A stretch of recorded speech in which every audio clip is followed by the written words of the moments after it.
할렐루야. 사랑하는 성도들과 함께 이렇게 예배하게 돼서 감사하고 또 송구한 마음이 있습니다. 우리 같이 하나님 앞에 찬양하며 우리 예배를 드립시다.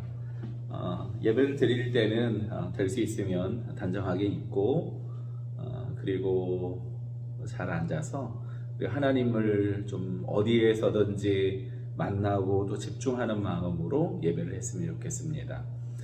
혹시 좀 앉으신 자리를 좀 편하게 앉으셨다고 그러면 엉덩이를 좀 이렇게 잘 넣고 허리도 세우고 해서 하나님 앞에 기쁨을 함께 예배하며 영광을 돌리는 자리, 여러분이 계신 그곳이 하나님을 만나는 곳이 되기를 주님의 이름으로 축원합니다.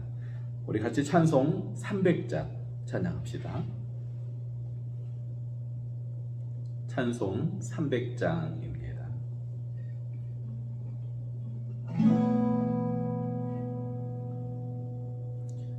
준비되셨죠? 찬송 제 300장 부릅니다. 내 맘이 낙심되며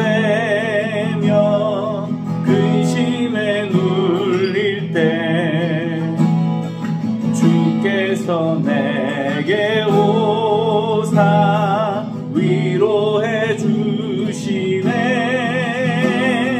가는 길 캄캄하고 괴로움 많으나 주께서 함께하며 내 짐을 지시네. 그네가 내게 족하네. 그네가 족하네. 이 괴로운 세상 지날 때 그네가 족하네. 희망이 사라지고 친구 날 버릴 때 주 내게 속삭이며 새 희망 주시네. 싸움이 맹렬하여 두려워 떨 때에 승리의 왕이 되신 주 음성 들리네. 그네가 내게 족하네. 그네가 족하네. 이 괴로운 세상 지날 때 그네가 족하네. 범민이 가득 차고 눈물이 흐를 때 주 나의 곁에 오사 위로해 주시네. 환난이 닥쳐와서 어려움 당할 때 주님의 능력 입어 원수를 이기네. 그네가 내게 족하네. 그네가 족하네.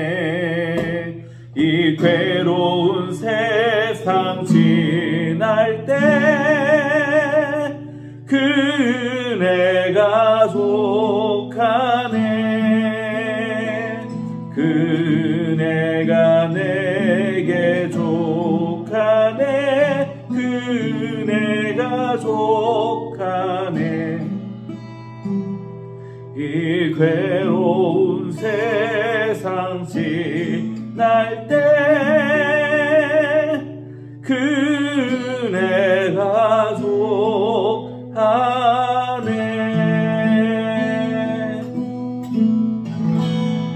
아멘.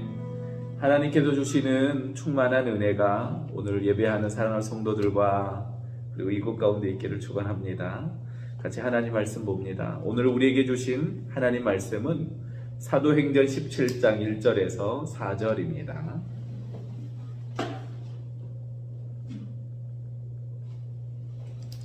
같이 말씀을 펴고 볼까요? 사도행전 17장 1절에서 4절인데요. 제가 가지고 있는 성경으로는 217페이지입니다.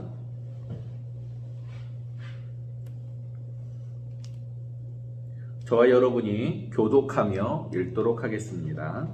제가 먼저 사도행전 17장 1절에서 4절 읽습니다. 그들이 암비볼리와 아볼로니아로 다녀가 데살로니가에 이르니 거기 유대인의 회당이 있는지라.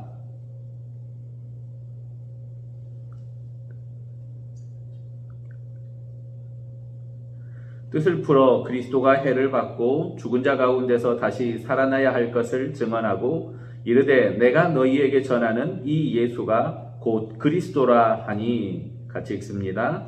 그 중에 어떤 사람 곧 경건한 헬라인의 큰 무리와 적지 않은 귀부인도 권함을 받고 바울과 실라를 따르나. 아멘. 오늘 같이 하나님 말씀 볼 텐데요. 오늘 말씀 제목은 이 예수가 곧 그리스도라라는 제목입니다. 좀 길죠. 이 예수가 곧 그리스도라. 예수님께서 여러분을 구원해 주시는 그리스도가 되기를 주님의 이름으로 축원합니다. 제가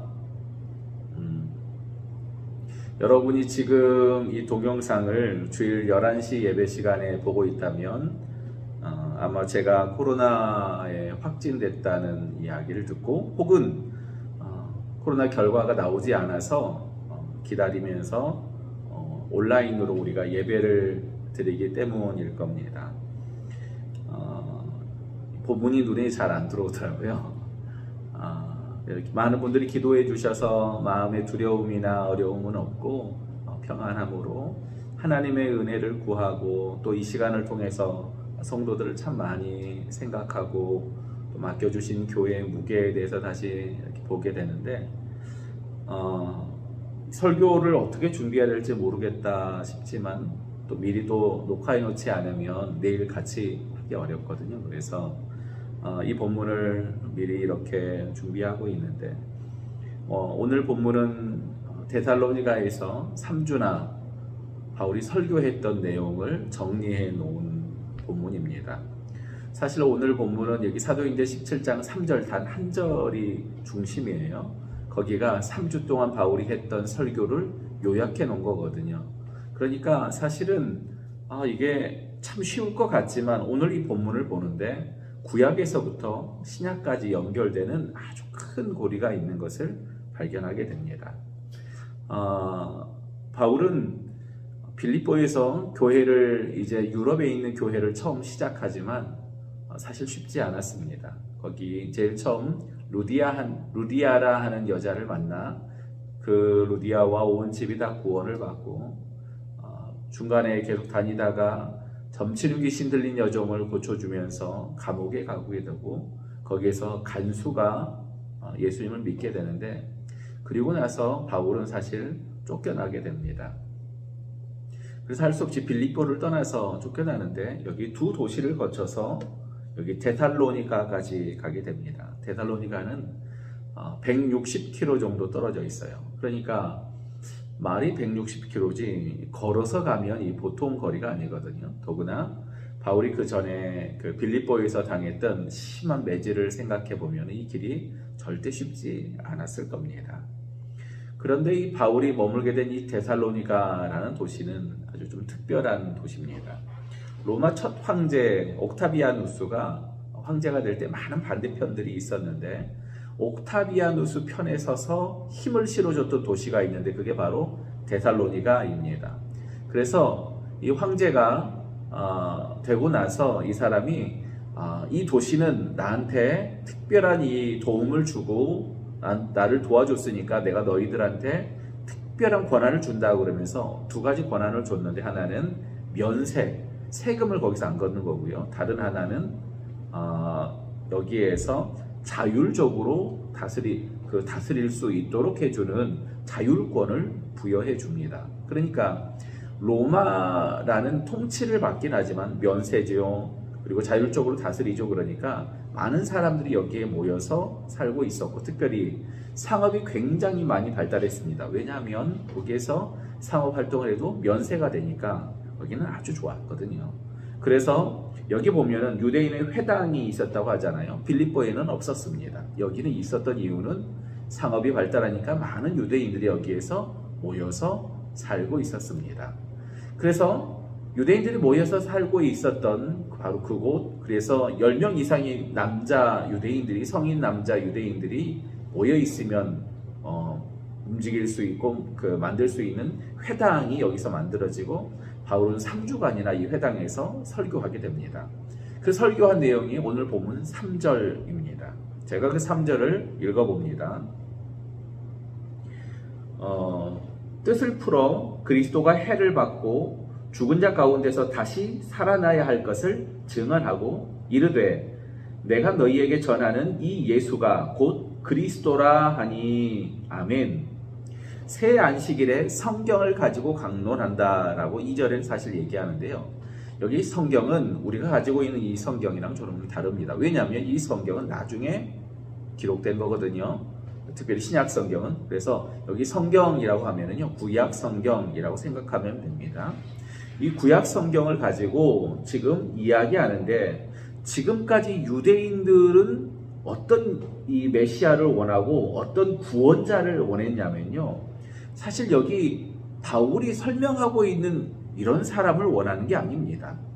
유대인들은 사실 하나님을 믿는데 어떻게 믿냐면 하나님이 주시는 복 받기를 구하고, 혹시 하나님 눈밖에 나서 죄를 지어서 하나님 눈밖에 나서 복을 못 받게 되면 안 되니까 죄를 짓지 마라, 그렇게 전전긍긍하며 사는, 그래서 이 성경이 기쁨의 책이 아니라 유대인들한테는 형법책 혹은 법률책 정도로 생각이 됐습니다. 나중에는 그래도 이 유대인들 안에 한 가지 기대가 있었는데, 그게 뭐냐면은 하나님이 우리를 포기하지 않을 거다. 예언서에 계속 얘기하지 않냐. 그래서 하나님이 우리를 구원해 주시는데 우리를 독립시켜 주실 것이고 우리를 잘 살게 해 주실 것이다. 더 이상 세금 뜯기를 일도 없고 하나님이 우리를 그렇게 이전처럼 아주 잘 살던 때처럼 우리를 회복시켜 주실 것이다 라는 기대감이 있었습니다.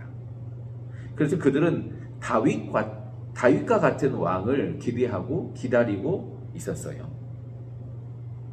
그런데 지금 여기 바울이 이야기하는 여기 그리스도 구원자는 그동안 그들이 기다리고 또 기대하던 그런 모습이랑 조금 다릅니다.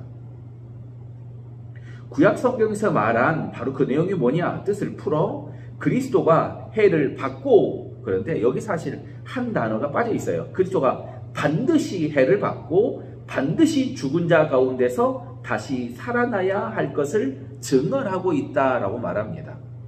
지금까지 유대인들은 그리스도, 그들을 구원해 주시는 분은 그들을 독립시켜 주실 것이고 그들을 잘 살게 해 주실 것이다 라는 기대를 가지고 있었는데, 그게 아니라 그 구약 성경에서 말하는 그리스도는 그냥 단순히 너희들을 구원하거나 너희들한테 그냥 복주러 오는 게 아니다라는 겁니다.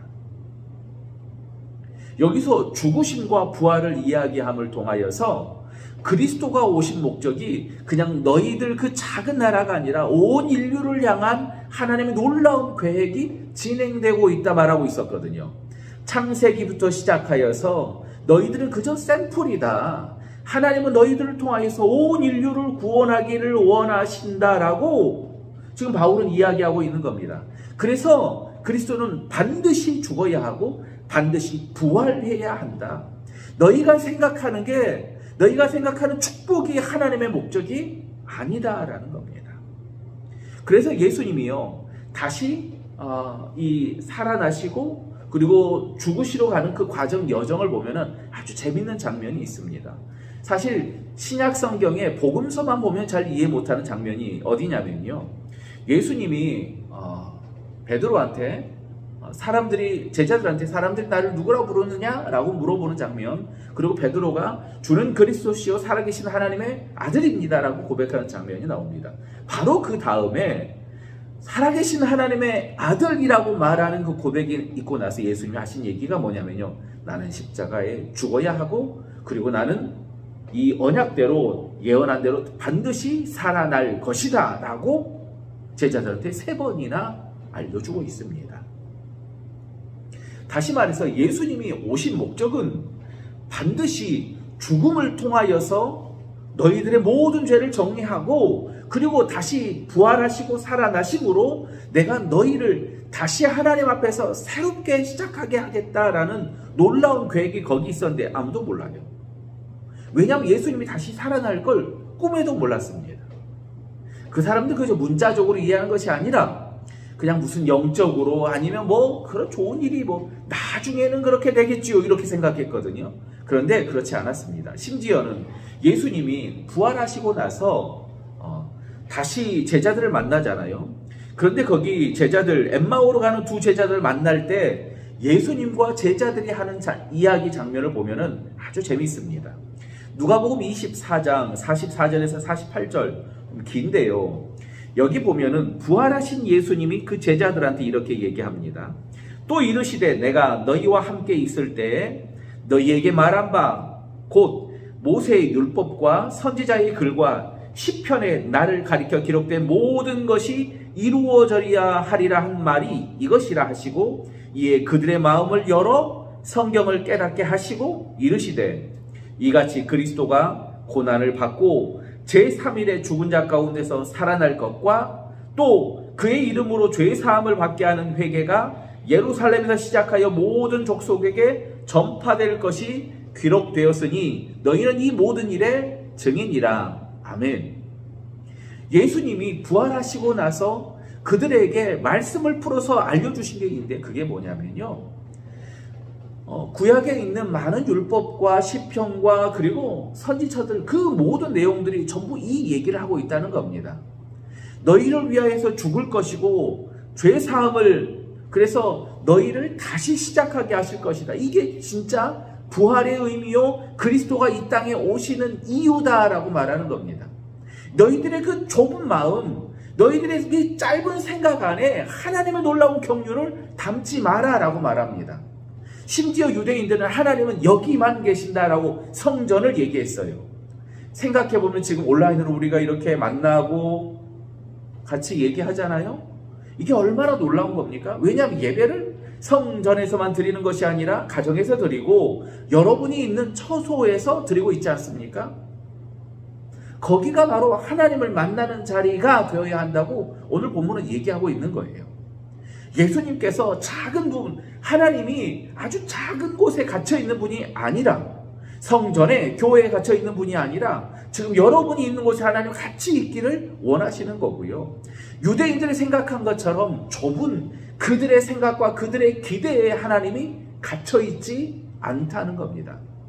예수님은 우리를 위해서 오셨는데 우리를 살리기 위해서 오셨어요. 모든 사람을 살리기 위해서 오셨다는 겁니다. 그들이 기다리고 기대하던 게 아니에요. 그 좁은 생각이 아니라는 겁니다. 하나님은 오늘 또 이 십자가 사건, 부활의 사건을 통하여서 우리의 마음과 생각을 넓히기를 원하시고 우리의 지경을 넓히기를 원하십니다. 오늘 이 예배가 여러분의 생각과 마음이 완전히 넓어지는 시간 되기를 주님의 이름으로 축원합니다. 아멘. 우리가 내 뜻대로 되면은 이게 축복이고 내 뜻대로 안 되면 축복이 아닙니까? 이 코로나 상황이, 그리고 오늘 저와 여러분이 이렇게 만나고 대면하는 이 상황이 우리가 뜻대로 만나야 하나님 우리를 축복해 주신 것이고, 이렇게 대면하지 못하고 온라인으로 만나는 건 하나님이 저주받은 겁니까? 그렇지 않습니다. 하나님은 우리를 위해서 얼마나 놀라운 계획을 가지고 있는지 모릅니다. 그런데 유대인들은 자기들의 생각과 자기들의 해석으로 지금까지 하나님을 가둬놓고 살았어요. 그래서 바울을 통하여서 그 지경을 넓혀 주시고 있는 겁니다. 사실 바울이 바로 가장 갇혀있는 사람이었습니다. 그런데 예수를 믿는 자를 잡아서 가두려고 쫓아가다가 다메섹에서 부활하신 예수님을 만나요. 지금까지 이런 일이 있을 줄 몰랐어요. 예수님이 바울이 예수님 몰랐겠습니까? 알았지요. 근데 한낱 지나는 바람인 줄 알았어요. 그냥 그게 끝이라고 생각했거든요. 근데 부활하신 예수님을 만나고 나니까 지금까지 들었던 예수님의 이야기가 완전히 새로워지고 지금까지 자기가 살았던 인생이 새로워지는 겁니다. 예수님이 부활하셨다는 얘기는요, 우리도 부활을 한다라는 얘기입니다. 우리가 여기서 끝이 아니라는 얘기입니다. 사랑하는 성도 여러분, 여기가 끝이 아닙니다. 하나님 우리를 위해서 영원한 생명을 준비하셨고 하나님 나라를 준비하셨습니다. 여러분을 초대하기를 원하십니다. 영접하는 자, 곧 하나님의 이름을 믿는 자들에게는, 어떤 자들이요? 믿는 자들에게는 하나님의 자녀가 되는 권세를 주셨으니 믿음으로 하나님의 나라에 초대하기를 원하세요. 그게 하나님의 간절한 소망인 겁니다. 아유, 그냥 내가 축복받으면 되지. 내가 이 땅에서 돈이 많고 내가 이 땅에서 건강하고 내가 이 땅에서 오래 살고, 이게 아니라는 거예요. 오래 살아도 의미 없는 인생이 얼마나 많지 않습니까? 돈이 있어도 불행한 인생이 얼마나 많습니까? 하나님 오늘 우리의 이 지경을 넓혀주기를 원하세요. 예수님께서 십자가에 죽으심으로, 그래서 베드로는요, 나중에 예수님의 고난과 부활을 생각하며 베드로전서 2장 24절에 이렇게 정리합니다. 친히 나무에 달려 그 몸으로 우리 죄를 담당하셨으니 이는 우리로 죄에 대하여 죽고 의에 대하여 살게 하려 하심이라. 아멘. 예수님께서 나무에 달려, 그 저주받았다고 하는 나무에 달려 죽으신 까닭은 우리의 모든 저주받을 수밖에 없는 죄가 예수님을 대신해서 거기서 끝장나고 하나님이 이제 다시 시작하기를 원하신다고 우리에게 말하고 있는 겁니다. 유대인들은 독립투사 같은 그리스도, 독립투사 같은 자기들의 유익과 만족을 채우실 하나님을 기대했어요. 그것만 기대했거든요. 그러니까 예수를 죽였던 겁니다. 오늘 우리는 혹시 예수를 죽이는 유대인과 함께 같이 있지는 않았습니까? 하나님, 내 기도만 들어주시옵소서 기도하고 하나님의 뜻이 무엇인지를 기도하지 못하고 있지는 않습니까? 하나님이 오늘 이 시간 우리의 지경을 넓히기를 원하십니다.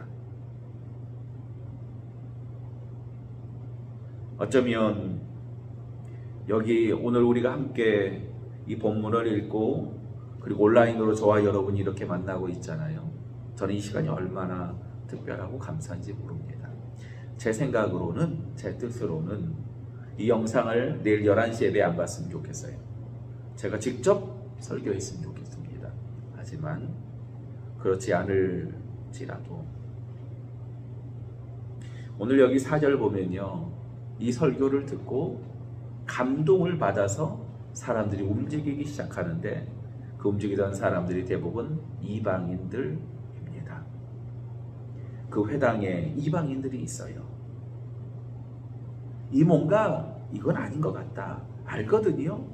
유대인이 아니에요. 그런데 하나님은 알고 싶고, 그래서 거기 있던 이방인들이 이 바울의 설교를 듣고요, 그들이 바울과 신라를 따라서 움직이기 시작합니다. 이게 얼마나 놀라운 역사의 시작인지 모릅니다. 지금까지 유대인 중심으로 모든 사역이 진행됐잖아요. 여기 17장 3절과 4절, 특별히 3절이 작은 설교를 통하여서 복음이 이제 유대인을 넘어 지금까지 그들이 생각하고 있는 그 좁은 바운더리를 넘어 하나님의 놀라운 경륜이 이방인들에게까지, 온 세계 땅끝까지 전파되는 결정적인 설교가 뭐냐? 바로 이 설교입니다. 아무것도 아닌 것 같지만 내가 너희에게 전하는 이 예수가 곧 그리스도라. 죽으시고 다시 부활하셨던 그분, 바로 너희를 위해서 그 일을 행하셨다라고 말하는 이 놀라운 예수님을 소개하는 바울의 이 설교를 통하여서 그들 마음에 감동이 있고 복음이 확장되기 시작하는 겁니다. 추수감사주의를 보내면서 코로나로 큰 어려움 당하지 않고 여기까지 오게 해주셔서 감사합니다. 제가 그렇게 감사했거든요. 그런데 코로나 검사를 받고 오는데 돌아오는 내내 너무 감사한 겁니다. 왜냐하면 하나님이 제 마음에 주신 아주 큰 마음이 성도들 걱정, 그리고 교회 걱정, 이렇게 하면서 하나님이 나를 이렇게 잘하게 하셨구나, 그래도 내가 당장 이 일을 겪음이 사랑하는 성도들과 교회를 먼저 생각하고 기도하는 시간을 이렇게 주시는구나 라는 생각을 해봅니다. 이 어려움을 통해서 우리를 기도하게 하시고 하나 되어 우리 교회와 우리 목회자인 저를 위해서 많은 분들이 기도해 주신다고 격려하는 그 문자와 카톡을 그리고 전화를 해 주실 때 얼마나 많이 위로가 되고 격려가 됐는지 모릅니다. 우리는 하나님의 뜻을 잘 알지 못합니다. 우리는 하나님의 놀라운 경륜을 잘 모릅니다. 그래서 때로는 우리가 하나님 좀 더 가고 싶습니다 라고 얘기하고 싶을 때도 있지요. 그런데 하나님이 원하시는 그곳이 어디든지 우리가 항상 예배할 때마다 고백하지 않습니까? 어디서든 언제든 예배하기를 소망하는 우리의 마음. 특별히 오늘 이 녹화하는 오늘이요, 저한테는 되게 의미 있는 날인데 2004년 12월 4일 날 철없어서 엄청 비 오게 해달라고 기도했던 바로 결혼식 있었던 결혼기념일이 바로 오늘입니다. 아내랑 뭐 어디 식사로 갑시다 하고 그냥 아무 생각 없이 했던 이야기를 했었는데 오늘 아침에 이제 이야기를 듣고 급히 이제 가서 코로나 검사 받고 또 돌아오면서 이제 계속 하루 종일 떨어져 있었거든요. 마음이 너무 애틋한 거예요. 잘 지내나, 애들도 그냥 보고 싶기도 하고, 그래서 온종일 좀 많이 생각나기도 하고, 참 하나님이 귀한 사람을 주셨었구나 라고 또 생각도 되고 그렇습니다. 또 저는 또 개인적으로 온종일 또 성도들한테 이제 소식도 보내고 또 기도 부탁도 드리고 이렇게 하면서 온종일 내일 예배를 진짜 그야말로 온전히 준비하는 시간을 오늘 하루 종일 가졌던 것 같아요. 뭐 다른 거 할 수 있는 게 없지 않습니까? 앉아서 주고하고 말씀을 준비하고 내내 어쩌면 사실 손에 잡히지 않아서 여러 가지로 시간이 이렇게 많이 걸렸지만은 그래도 하루 종일 온종일 이렇게 하나님만 예배하고 예배를 위해서 씨름하고 있는 시간, 이 시간이 얼마나 감사하고 또 제 지경이 넓어지는 시간이었는지 모릅니다. 유대인들, 그 좁디 좁은 유대인들의 마음을 예수님께서 십자가에 달려 죽으심으로 그들의 마음과 생각과 뜻을 넓히시고 죄악으로 갇혀 있었던 그들의 세계관을 완전히 넓히셔서 영원한 생명으로 옮겨주셨던 그 부활의 주님이 오늘 저와 여러분의 인생 가운데 찾아오셔서 우리의 좁은 생각, 좁은 마음을 넓혀주시고 하나님의 큰 사랑으로 오늘 저와 여러분 가운데 지경을 넓혀주시는 은혜가 있기를 주님의 이름으로 축원합니다. 기도합니다. 사랑의 아버지 하나님, 예수님이 죽으시고 부활하시며 우리의 지경을 넓혀주심을 감사합니다. 영원한 생명 되신 주님, 우리를 위해서 죽으시고 우리의 죄 때문에 죽으시고 나 때문에 죽으셔서 하나님 너무 감사합니다. 하나님, 이제 또한 주께서 부활하심으로 다시 시작하셨던 것처럼 우리 안에 영원한 생명 되신 하나님의 은혜가 나타나게 하여 주시고 영원한 생명 되신 하나님의 소망이 오늘 우리 가운데 있게 하여 주시옵소서. 부활 소망으로 우리 지경이 넓어지게 하여 주시고 예수 그리스도의 놀라운 그 사랑으로 우리의 좁은 마음이 넓어지게 하여 주시옵소서. 코로나로 인해 감사합니다. 이 어려움을 통하여서 하나님을 찾게 하여 주시니 감사합니다. 가정마다 일터마다 하나님께서 넓혀주시는 그 놀라운 지경, 그 축복의 은혜를 만나게 하여 주시옵소서. 예수님의 이름으로 기도합니다. 아멘. 잠깐 광고합니다. 다음 주일은 선교 예배로 드립니다. 그리고 남녀전도회 및 기관총회를 12월 중에 진행해 주시고요. 성탄 행사가 준비되고 있습니다. 12일 날, 그러니까 다음 주일에 저희가 어린이 성탄 선물 나눔을 할 가방을 나눠드릴 텐데, 그때 다음 주일날 가져가셔서 19일 주일에 전부 다시 이 선물을 이렇게 채워서 가져와 주시면 저희가 성탄절에 아이들에게 좀 나눠주고 기쁜 시간을 함께 갖도록 하겠습니다. 성탄절 발표회 온가족 예배가 준비되고 있습니다. 여러분 많이 기도해 주시고요. 90주년 역사서를 준비하고 있는데 이미 다 주셨고, 그 다음에 다 저희가 정리했지만 한 번 더 찾아보셔서 혹시 행사 사진이나 역사 사진 오래된 것들이 있으면은 저한테 좀 주시고요. 그리고 제가 따로 부탁을 좀 드려야 될 것 같습니다. 그래서 짧은 글들, 짧은 소개들이나 간증들을 역사서에 좀 넣을 수 있도록 준비를 할 텐데요. 전화드리고 부탁드리면은 사양하지 마시고 좀 도와주시기를 부탁을 드립니다. 옆에 있는 분들, 가정에 계신 분들, 네, 축복합시다. 하나님이 우리의 지경을 넓혀주실 것입니다. 우리 같이 고백합시다. 하나님이 우리의 지경을 넓혀주실 것입니다. 아멘. 우리 같이 찬송 325장 찬양합시다.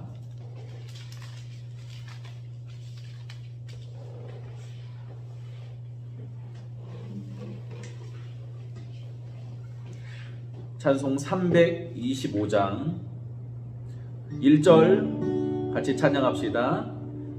예수가 함께 계시니 시험이 오나 겁없네. 기쁨의 근원 되시는 예수를 위해 삽시다. 날마다 주를 섬기며 언제나 주를 기리고 그 사랑 안에 살면서 딴 길로 가지 맙시다. 1절 예수가 함께 계시니 시험이 오나 겁없네. 기쁨의 근원 되시는 예수를 위해 삽시다.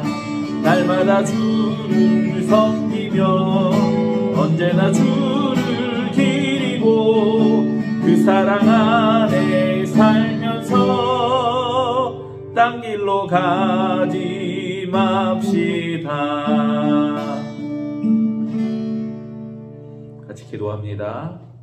이제는 살아계신 우리 주 예수 그리스도의 은혜와 하나님이 크고 놀라우신 사랑하심과 성령님의 교통하시며 우리의 지경을 넓혀주시는 은혜가, 부활의 주, 생명의 주님, 오늘도 우리를 사랑하여 주셔서 포기하지 않으시는 하나님의 그 사랑을 소망하며 우리의 좁은 마음 내려놓고 하나님께 겸손히 나아가는 사랑하는 성도들의 머리 위에 이제로부터 영원토록 함께 하시기를 간절히 축원하옵나이다. 아멘.